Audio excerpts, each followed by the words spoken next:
क्या होगा जब आप किसी खुशबू को सूंघ नहीं सकोगे और अपनी फेवरेट स्वीट्स खा तो सकते हो लेकिन उसका स्वाद नहीं ले पाओगे। आगे जानने के लिए वीडियो में लास्ट तक बने रहिए। मूवी की शुरुआत में देखते हैं सुसान नाम की लड़की कहानी नरेट कर रही होती है, जिसमें लोगों के द्वारा बनाए गए फूड, सफाई करने वाले लोगों की दिनचर्या, रेस्टोरेंट में बनने वाली विभिन्न प्रकार की फूड, सावधानी न बरतने पर इन सबसे होने वाली बीमारियों के बारे में बता रही होती है। कहानी के आगे देखते हैं सुसान और स्टीफन जो महामारी विशेषज्ञ होते हैं हॉस्पिटल में एक मरीज से मिलने जा रहे होते हैं जो किसी भी स्मेल को सूंघ नहीं पाता था। सुसान उससे पूछती है क्या तुमको और कुछ असुविधा होती है गंध की कमी के अलावा, जिस पर वह जवाब देता है नहीं। वह फिर से पूछती है क्या तुम्हारे परिवार रिलेटिव में इस तरह का अनुभव किसी को हुआ है। वह जवाब देता है मुझे नहीं पता क्योंकि मैं 11 घंटों से यहीं बैठा हूँ। फिर सुसान स्टीफन से पूछती है हम इस आदमी से बात क्यों कर रहे हैं। स्टीफन बताता है कि एबरडीन में उसके जैसे 7 और लोग मिले हैं। इंग्लैंड में 100 से अधिक मामले दर्ज हैं। साथ ही उन्हें फ्रांस, बेल्जियम, इटली, स्पेन जैसे देशों में भी संक्रमित व्यक्ति मिले हैं और ये सभी केस पिछले 24 घंटों के सामने आए हैं। वे कैसे संक्रमित हुए जबकि उनके बीच ना कोई संबंध है, कोई संपर्क भी नहीं है, कुछ भी नहीं है। आगे देखते हैं माइकल जो एक रेस्टोरेंट में खाना बनाने का काम करता था।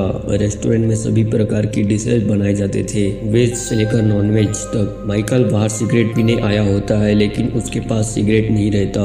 वही रेस्टोरेंट के बगल में सुसान रहती थी जो सिगरेट पी रही होती है, जिसको देखकर माइकल उसे सिगरेट मांगता है। सुसान फिर उसको सिगरेट देती है। अगले दिन देखते हैं स्टीफन उनसे पूछता है कुछ जानकारी मिला। वे बताते हैं हमने सभी मामलों की जांच की लेकिन कोई स्पष्ट मिलान नहीं है। यह भी पता नहीं चल पाया कि ये एक वायरस है।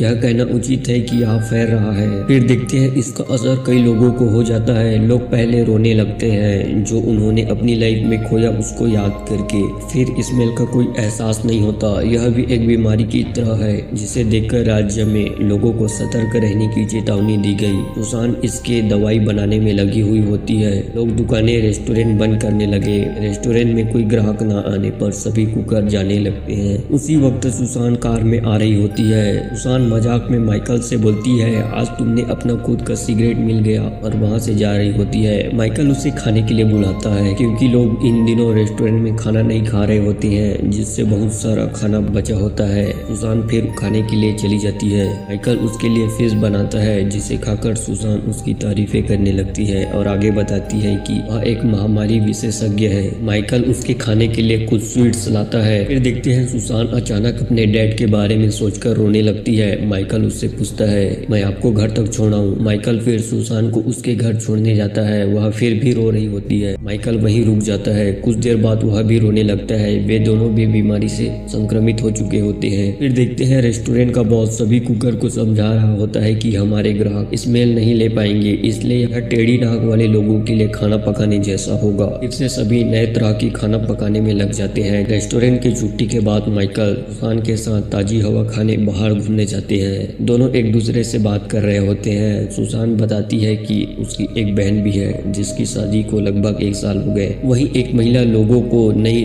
खुशबू का आह्वान करवा रही होती है। माइकल पूछता है अब हम क्या करेंगे। सुसान कहती है खैर तुम मुझे अपने घर पर छोड़ सकते हो। माइकल उससे फ्लर्ट करते हुए बोलता है आप बस घर के लिए चलना शुरू कर सकते हैं और मैं आपके पीछे आऊंगा। सुसान जिस पर मुस्कुराने लगती है। फिर दोनों को प्यार हो जाता है जिससे लिप टू लिप करके सीधे बेड में पहुंच जाते हैं। फिर डिंग डोंग करते हैं। सुसान की बहन एमी माइकल के बारे में पूछती है कि उसकी क्या खबर है, जिस पर सुसान बताती है कि वह एक अच्छा आदमी है। रेस्टोरेंट में काम करने वाला जेम्स उनके बॉस को एक नई बिजनेस स्टार्ट करने का सलाह दे रहा होता है जिसमें स्मेल जैसे चीज की प्रॉब्लम ही ना हो। पर्यावरण ग्रुप को यकीन हो जाता है कि पारिस्थितिक सर्वनाश की शुरुआत है जो बढ़ते प्रदूषण और अनुवांशिक रूप से संशोधित पौधों और हार्मोन के कारण होता है। फिर देखते हैं सुसान जा रही होती है तभी वह अचानक अजीब हरकतें करने लगती है। उससे गुजर रही एक लेडी उससे पूछती है क्या हुआ, तुम ठीक तो हो। फिर देखते हैं एक और बीमारी फैल जाती है। अचानक लोग इतने भूखे हो जाते हैं कि सामने रखे कुछ भी चीज को खाने लगते हैं। कच्चे मछलियाँ,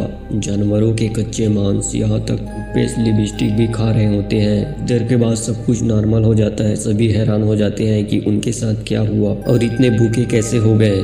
जो कच्चे मछलियाँ व अन्य चीजों को खाने लगे। लोगों को कुछ मालूम नहीं होता कि उनके साथ क्या चल रहा है। जिसके बाद माइकल सुसान से मिलने जाता है। दोनों काफी डरे हुए होते हैं। माइकल उससे पूछता है क्या हम अपनी सेंस खो देंगे स्मेल और स्वाद से संबंधित, क्या लोग पहले की तरह ठीक हो सकते हैं। सुसान जवाब देती है शायद बस इंतजार करना और देखना है। उनका बॉस रेस्टोरेंट के बाहर उदास बैठा होता है। उसे बताता है कि सब कुछ खत्म हो गया। माइकल जवाब देता है हम फिर से खोल सकते हैं। बॉस फिर बोलता है लोग सुन नहीं सकते, वे स्वाद भी नहीं ले सकते। वे आटा और चर्बी खरीदने जा रहे हैं। माइकल समझाता है जिंदगी चलती रहती है और वे वापस आएंगे। लोग एक दूसरे को फिर से रात के खाने के लिए आमंत्रित करेंगे। देखते हैं जैसे जैसे जीवन आगे बढ़ता गया सब सामान्य होने लगा। लाइफ पहले जैसे चलने लगी। रेस्टोरेंट में ग्राहक पुनः जाने लगे। माइकल और सुसान नहाने के टब में भी शुरू हो जाते हैं। साबुन और शेविंग क्रीम को खाने लगते हैं क्योंकि संक्रमित होने के कारण न तो स्वाद का पता चलता है और न ही स्मेल का। आगे देखते हैं एक महामारी विशेषज्ञ उनके पास कॉल करके बताता है कि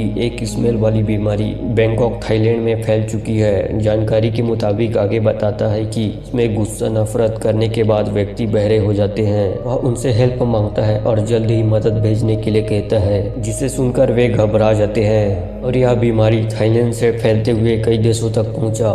फिर भी मैडम सुसान दवाई बनाने को छोड़ डिंग डोंग करने में लगी होती है। फिर देखते हैं वहाँ भी एक व्यक्ति संक्रमित पाया जाता है। माइकल उनसे पूछता है कि क्या हुआ। बॉस बताता है कि तीसरी मंजिल पर कोई व्यक्ति संक्रमित पाया गया है। उन्होंने उस घर को सील कर दिया है। वे रेस्टोरेंट के मालिक को दुकान बंद करने के लिए कहते हैं। रेस्टोरेंट का मालिक कुछ दिन का समय मांगता है। वे बताते हैं कि हर जगह सभी दुकानें बंद हो चुके हैं और काउंसिल की तरफ से उनके स्टाफ को क्वारंटाइन किए गए लोगों के लिए खाना बनाने के लिए काम पर रखना चाहती है। हजारों लोग घरों में ही हैं। उन सभी को खाना की जरूरत है। रेस्टोरेंट का मालिक मान जाता है। सुसान आकर देखती है उसके पूरे एरिया में घेराबंदी किए होते हैं। माइकल उसे बताता है कि उसके ऊपरी मंजिल में एक व्यक्ति संक्रमित पाया गया है। लोगों को सतर्क रहने की चेतावनी दी गई है। जिसके बाद माइकल उसे अपने घर में चलने के लिए कहता है। बाहर देखते हैं कई लोग इससे संक्रमित हो चुके होते हैं। गुस्से से तोड़फोड़ कर रहे होते हैं। फिर देखते हैं माइकल भी इस बीमारी के चपेट में आ गया होता है। वह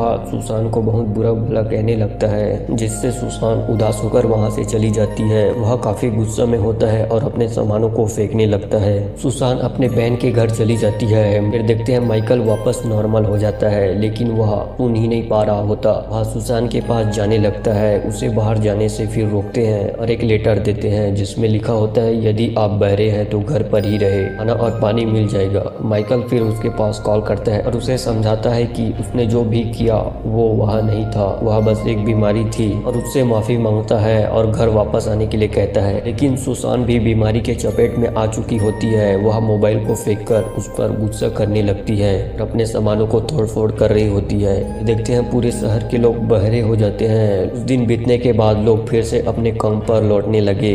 बिना आवाज के भी खुश रहने लगे। दूसरे से इशारों में बात करने लगे। स्कूलों में बच्चों को चित्रों के माध्यम से पढ़ाने लगे। उनकी सूंघने की क्षमता वापस लौट आती है और सभी चीजों का स्वाद ले सकते थे, जिससे सभी खुश हो जाते हैं। सुसान फिर समझ जाती है और उन बातों को भूलकर माइकल से मिलने जाती है। माइकल भी उससे मिलने के लिए जाता है। मिलने के बाद दोनों के चेहरों में स्माइल छा जाती है। कहानी यहीं पर समाप्त हो जाता है।